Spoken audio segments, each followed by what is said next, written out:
চৌধুৰীৰ বাসগৃহ উচ্ছেদৰ পিছতে এতিয়া চৰকাৰৰ বিৰুদ্ধে কেইবাটাও বিস্ফোৰক অভিযোগ উত্থাপন কৰিছে আমছুৱে।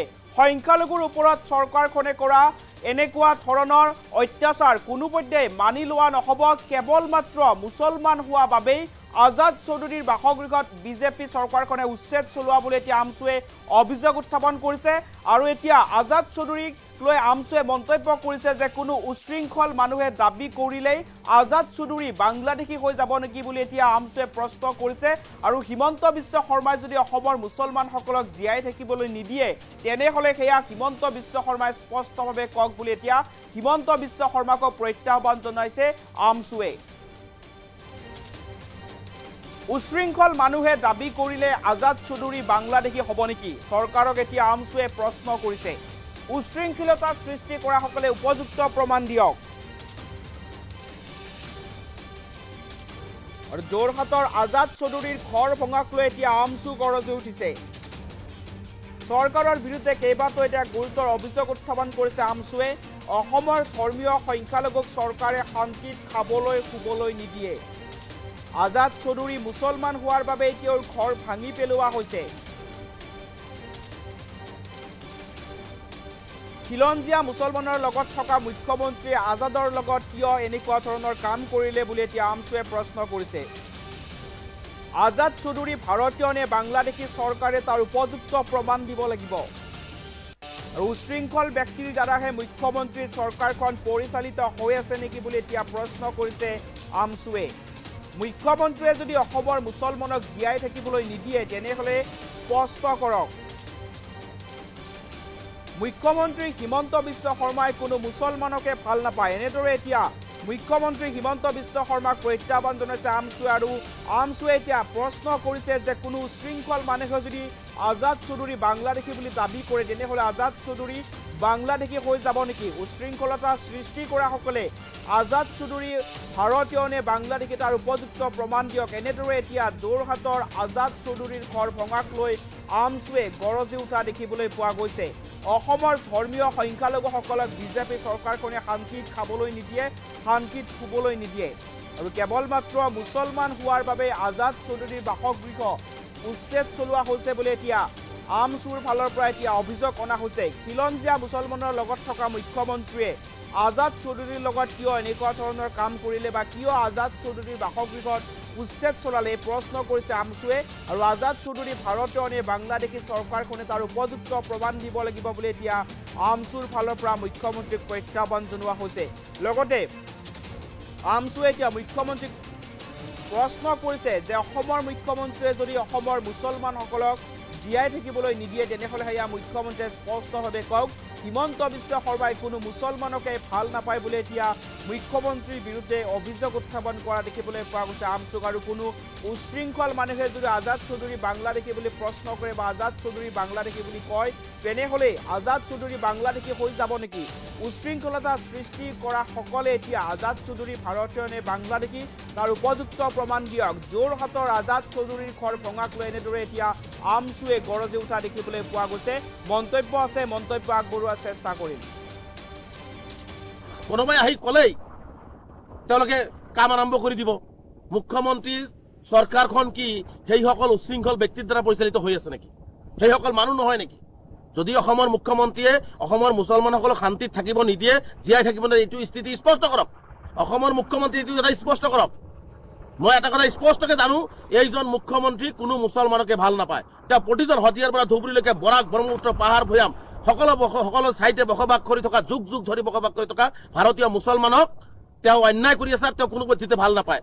গতিকে মই অসমবাসী ৰাইজক আহ্বান জনাইছো, ধৰ্মনিৰপেক্ষ ৰাইজক আহ্বান জনাইছো আৰু বিশেষকৈ ধৰ্মীয় সংখ্যালঘুসকলক আহ্বান জনাইছো, মুখ্যমন্ত্ৰীৰ এই ধৰণৰ ষড়যন্ত্ৰ আৰু এই ধৰণৰ মানুহক কোনো নোটিছ নিদিয়াকৈ, মানুহক সময় নিদিয়াকৈ যাই ঘৰ বাৰী ভাঙি দিয়াৰ যি কাৰ্য, এই কাৰ্যক আমি বিৰোধিতা কৰিব লাগে। আমি ইয়াৰ প্ৰতিবাদ সাব্যস্ত কৰিব লাগে আৰু আমি ওলাই আহিব লাগে। কাৰণ অন্যায় বহুত হ'ল, সহ্যৰ সীমা পাৰ হৈ গ'ল, পিছপিনে এতিয়া ৱাল আমাৰ পাই গৈছে।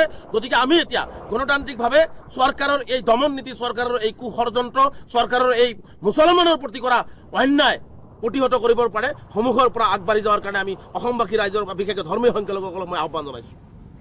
আৰু এটা কথা মই মুখ্যমন্ত্ৰীক প্ৰত্যাহ্বান জনাইছোঁ যে যোৰহাটত কেৱল মাত্ৰ আজাদ চৌধুৰীয়ে চৰকাৰী মাটি দখল কৰি আছে নেকি? তেওঁতো লিজত লোৱা আছিলে, তেওঁতো খাজনা দি আছে, সকলো ধৰণৰ যিখিনি মিউনিচিপালিটিক দিব লাগে, কাগজ পইচা দিব লাগে, সেইবিলাক জমা দিয়ে আছিলে। আৰু তেওঁৰ এই মাটিটোত কেছো চলি আছিলে। মুখ্যমন্ত্ৰীৰ বুকুত সৎ সাহস হ'ব নেকি যে যোৰহাটত যিমান বনিয়া গোষ্ঠীয়ে, যিমান কোম্পানীয়ে মাটি দখল কৰিছে, সেই মাটিখিনি চৰকাৰে উদ্ধাৰ কৰিবৰ কাৰণে সক্ষম হ'ব, মানে সাহস গোটাব পাৰিব নেকি? গতিকে কেতিয়াও নোৱাৰে। গতিকে হিম্মত সিংৰ বিল্ডিংটো ভাঙিব নোৱাৰে, ষ্টাৰ চিমেণ্টৰ কোম্পানীটো ভাঙিব নোৱাৰে। তেওঁ সাধাৰণ শ্ৰেণীৰ, বিশেষকৈ বাছি বাছি ধৰ্মীয় সংখ্যালঘু মুছলমানসকলক টাৰ্গেট কৰি এই ধৰণৰ অন্যায় কৰি আছে। গতিকে আজাদ চৌধুৰীৰ লগত যিটো অন্যায় আজি কৰা হৈছে, আজাদ চৌধুৰীৰ লগত যোৰহাট জিলা প্ৰশাসন যিটো অন্যায় কৰিলে, ইয়াক আমি তীব্ৰভাৱে পুনৰবাৰ নিন্দা কৰিছো, গৰিহণা দিছো। আৰু আমি ইয়াৰ যোগ্য প্ৰত্যুত্তৰ নিশ্চিতভাৱে অসম চৰকাৰক দিয়া হ'ব। কাৰণ আজাদ চৌধুৰী এজন ভাৰতীয় নাগৰিক, অসমীয়া নাগৰিক, ভাৰতৰ বাসিন্দা, যোৰহাটৰ বাসিন্দা। আৰু তাৰ পিছতো তেওঁ সকলো ধৰণৰ মাটিৰ কেছ চলি থকা অৱস্থাত, মিউনিচিপালিটিৰ পৰা তেওঁ লিজত লৈ থকা অৱস্থাত তেওঁক আজি জিলা প্ৰশাসনে যেনেকুৱা ধৰণে আন্দোলনকাৰী ৰূপত গৈ যি ধৰণে কথা বৰ্তাবিলাক প্ৰত্যক্ষ আমি কৰিলো, এইটোৰ পৰা স্পষ্ট হয় যে যোৰহাট জিলা প্ৰশাসন আৰু অসম চৰকাৰে কাৰোবাৰ ওচৰত আঁঠু লৈ কেৱল মাত্ৰ ধৰ্মীয় সংখ্যালঘু যুৱক আজাদ চৌধুৰীক টাৰ্গেট কৰি তেওঁৰ পৰিয়ালৰ ঘৰ বাৰী আজি ভাঙিছে। এইটো কথা আমি স্থিতি স্পষ্ট কৰিছো। আৰু এইটো কথা স্পষ্ট সত্য কথা যে কাৰোবাৰ ওচৰত যোৰহাট জিলা প্ৰশাসন আঁঠু লৈছে, অসম চৰকাৰে আঁঠু লৈছে। কাৰোবাৰ নিৰ্দেশত এইখন চৰকাৰ, এইবিলাকৰ নেতৃত্বত অসম চৰকাৰে সকলো কথা মানি লৈ আজি মুছলমানক। আচলতে অসমৰ মুখ্যমন্ত্ৰীয়ে শদিয়াৰ পৰা ধুবুৰীলৈকে, বৰাকৰ পৰা ব্ৰহ্মপুৰলৈকে বিশেষকৈ ধৰ্মীয় সংখ্যালঘুসকলক যি নিৰ্মম অত্যাচাৰ চলোৱা হৈছে, ইয়াক কোনো পক্ষে সহ্য কৰা বিষয় নহয়। কেৱল মাত্ৰ ধৰ্মীয় সংখ্যালঘুসকলৰ বাবে বিদেশীৰ নামত স্বদেশী ভাৰতীয় নাগৰিকসকলৰ ল' মেন্স লেণ্ডত পেলাই থৈ অহাৰ যি ভয়ানক আৰু ভয়াৱহ দৃশ্য, হৃদয় বিৰোধী দৃশ্য অসমবাসী বা ভাৰতবাসী, বিশ্ববাসী দেখিলে এনেকুৱা ধৰণে নিৰ্মম অত্যাচাৰ এইখন চৰকাৰে কৰি আছে। আজি আমি দেখিলোঁ যে যোৰহাটৰ এজন উদীয়মান ব্যৱসায়ী, যোৰহাটৰ স্থায়ী বাসিন্দা, যুগ যুগ ধৰি যোৰহাটৰ বাসিন্দা, তেওঁলোকৰ পূৰ্বপুৰুষসকলে যোৰহাটত জন্মগ্ৰহণ কৰা আজাদ চৌধুৰীৰ মানে ঘৰটো যেনেকুৱা ধৰণে ভাঙি দিলে আৰু যি ধৰণে প্ৰচাৰ চলাই আছে, যি ধৰণে যোৰহাট জিলা প্ৰশাসন, যোৰহাট আৰক্ষী প্ৰশাসনে যি ধৰণে কথা বৰ্তাবিলাক কৈ আছে, এইটোৰ পৰা বুজা যায় যে আচলতে তেওঁলোকে অসমৰ ধৰ্মীয় সংখ্যালঘুসকলক শান্তিত শুই থাকিবলৈ বা শান্তিত বহি থাকিবলৈ, শান্তিত খাবলৈ তেওঁলোকে নিদিয়ে। আজি যোৰহাটৰ যিটো ঘটনা আজাদ চৌধুৰীৰ লগত কৰিলে, এই ঘটনাটোক আমি তীব্ৰভাৱে নিন্দা কৰিছোঁ, গৰিহণা দিছোঁ। উচ্ছেদ যদি কৰিবলগীয়া হয়, যিহেতু আজাদ চৌধুৰী এজন ভাৰতীয় নাগৰিক, এজন অসমৰ বাসিন্দা, তেওঁ বাৰে বাৰে কৈছে যে চৰকাৰে মাটি বিচাৰিলে মাটিখিনি দিয়া হ'ব। কিয় চৰকাৰে তেওঁক মাটিখিনি বিচৰা নহ'ল? কিয় চৰকাৰে তেওঁৰ পৰা সহযোগিতা বিচৰা নহ'ল? মাত্ৰ 30 মিনিট সময়ত মানুহে ঘৰ বাৰী ভাঙি আঁতৰি যাব পাৰে নেকি? 30 মিনিট সময় সীমা দি পেলাই তেওঁ ঘৰ বাৰী যি ধৰণে আক্ৰমণ কৰা হ'ল, ঘৰ বাৰী যি ধৰণে ভাঙি দিয়া হ'ল, কেৱল মাত্ৰ আজাদ চৌধুৰী মুছলমান হোৱাৰ কাৰণে এই কাম কৰা হৈছে।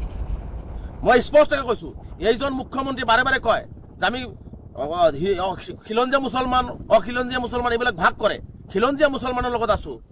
আজাদ চৌধুৰীৰ লগত মুখ্যমন্ত্ৰী এই অন্যায় কিয় কৰিলে? আজাদ চৌধুৰীক কিয় সময়সীমা দিয়া নহ'ল?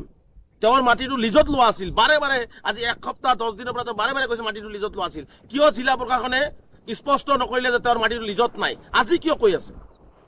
কেৱল মাত্ৰ আজাদ চৌধুৰীৰ এই চৰকাৰে হিন্দু মুছলমান পলাৰাইজ কৰি, হিন্দু মুছলমান ভাগ ভাগ কৰি আজাদ চৌধুৰীৰ ঘৰটো ভাঙাৰ এটা পৰিকল্পনা কৰি এই কাম কৰিছে। আৰু কিছুমান উশৃংখল মানুহে, কোনোবাই কিবা আহি ক'লেই মানুহ বাংলাদেশী হৈ যায় নেকি? আজি যোৰহাটৰ দৰে কবৰস্থান ৰোডত থকা যুগ যুগ ধৰি বসবাস কৰি থকা, শ বছৰ ধৰি বসবাস কৰি থকা মানুহখিনিক তেওঁলোকে সন্দেহৰ দৃষ্টিৰে যি ধৰণে আক্ৰমণ কৰিলে, সন্দেহৰ দৃষ্টিৰে যি ধৰণে কথা ক'লে, মই চেলেঞ্জ কৰিছোঁ অসমৰ মুখ্যমন্ত্ৰীক, মই চেলেঞ্জ কৰিছোঁ যিসকলে উশৃংখলতা সৃষ্টি কৰি পেলাই আজাদ চৌধুৰীক বাংলাদেশী বুলি কৈছে, প্ৰমাণ দিব লাগিব, প্ৰমাণ দিব লাগিব। আজাদ চৌধুৰী ভাৰতীয় হয়, অসমীয়া হয় নে বাংলাদেশী হয়, ইয়াৰ প্ৰমাণ দিব লাগিব। অন্যথাই তেওঁলোকে আইনৰ কাঠগড়ত থিয় হ'ব লাগিব। কাৰণ আমি কোনো পদ্ধতিতে এনেকুৱা বস্তু আমি সহ্য নকৰোঁ। আজি যদি চৰকাৰৰ মাটিখিনি লাগে, চৰকাৰৰ সেইখিনি অসুবিধা হৈছে, চৰকাৰে কাৰো বহতীয়া হয় কিয়? যোৰহাট প্ৰশাসনে কাৰো বহতীয়া হয় কিয়? কোনোবাই আহি ক'লেই তেওঁলোকে কাম আৰম্ভ কৰি দিব। মুখ্যমন্ত্ৰীৰ চৰকাৰখন কি সেইসকল উশৃংখল ব্যক্তিৰ দ্বাৰা পৰিচালিত হৈ আছে নেকি? সেইসকল মানুহ নহয় নেকি? যদি অসমৰ মুখ্যমন্ত্ৰীয়ে অসমৰ মুছলমানসকলক শান্তিত থাকিব নিদিয়ে, জীয়াই থাকিব নিদিয়ে, এইটো স্থিতি স্পষ্ট কৰক। অসমৰ মুখ্যমন্ত্ৰী এইটো এটা স্পষ্ট কৰক মই এটা কথা স্পষ্টকৈ জানো, এইজন মুখ্যমন্ত্ৰী কোনো মুছলমানকে ভাল নাপায়। তেওঁ প্ৰতিজন হতিয়াৰ পৰা ধুবুৰীলৈকে বৰাক ব্ৰহ্মপুত্ৰ পাহাৰ ভৈয়াম সকলো ঠাইতে বসবাস কৰি থকা, যুগ যুগ ধৰি বসবাস কৰি থকা ভাৰতীয় মুছলমানক তেওঁ অন্যায় কৰি আছে, তেওঁ কোনো পদ্ধতিতে ভাল নাপায়। গতিকে মই অসমবাসী ৰাইজক আহ্বান জনাইছো, ধৰ্মনিৰপেক্ষ ৰাইজক আহ্বান জনাইছো, আৰু বিশেষকৈ ধৰ্মীয় সংখ্যালঘুসকলক আহ্বান জনাইছো, মুখ্যমন্ত্ৰীৰ এই ধৰণৰ ষড়যন্ত্ৰ আৰু এই ধৰণৰ মানুহক কোনো নোটিছ নিদিয়াকে, মানুহক সময় নিদিয়াকে যাই ঘৰ বাৰী ভাঙি দিয়াৰ যি কাৰ্য, এই কাৰ্যক আমি বিৰোধিতা কৰিব লাগে, আমি ইয়াৰ প্ৰতিবাদ সাব্যস্ত কৰিব লাগে, আৰু আমি ওলাই আহিব লাগে। কাৰণ অন্যায় বহুত হ'ল, সহ্যৰ সীমা পাৰ হৈ গ'ল, পিছপিনে এতিয়া ৱাল আমাৰ পাই গৈছে। গতিকে আমি এতিয়া গণতান্ত্ৰিকভাৱে চৰকাৰৰ এই দমন নীতি, চৰকাৰৰ এই কুষড়যন্ত্ৰ, চৰকাৰৰ এই মুছলমানৰ প্ৰতি কৰা অন্যায় প্ৰতিহত কৰিবৰ পাৰে সন্মুখৰ পৰা আগবাঢ়ি যোৱাৰ কাৰণে আমি অসমবাসী ৰাইজৰ, বিশেষকৈ ধৰ্মীয় সংখ্যালঘুসকলক মই আহ্বান জনাইছো। আৰু এটা কথা মই মুখ্যমন্ত্ৰীক প্ৰত্যাহ্বান জনাইছো যে যোৰহাটত কেৱল মাত্ৰ আজাদ চৌধুৰীয়ে চৰকাৰী মাটি দখল কৰি আছে নেকি? তেওঁতো লিজত লোৱা আছিলে, তেওঁতো খাজনা দি আছে, সকলো ধৰণৰ যিখিনি মিউনিচিপালিটিক দিব লাগে, কাগজ পইচা দিব লাগে, সেইবিলাক জমা দিয়ে আছিলে, আৰু তেওঁৰ এই মাটিটোত কেছো চলি আছিলে। মুখ্যমন্ত্ৰীৰ বুকুত সৎ সাহস হ'ব নেকি যে যোৰহাটত যিমান বনিয়া গোষ্ঠীয়ে, যিমান কোম্পানীয়ে মাটি দখল কৰিছে, সেই মাটিখিনি চৰকাৰে উদ্ধাৰ কৰিবৰ কাৰণে সক্ষম হ'ব, মানে সাহস গোটাব পাৰিব নেকি? গতিকে কেতিয়াও নোৱাৰে। গতিকে হিম্মত সিঙৰ বিল্ডিং তেওঁ ভাঙিব নোৱাৰে, ষ্টাৰ চিমেণ্টৰ কোম্পানী তেওঁ ভাঙিব নোৱাৰে। তেওঁ সাধাৰণ শ্ৰেণীৰ, বিশেষকৈ বাছি বাছি ধৰ্মীয় সংখ্যালঘু মুছলমানসকলক টাৰ্গেট কৰি এই ধৰণৰ অন্যায় কৰি আছে।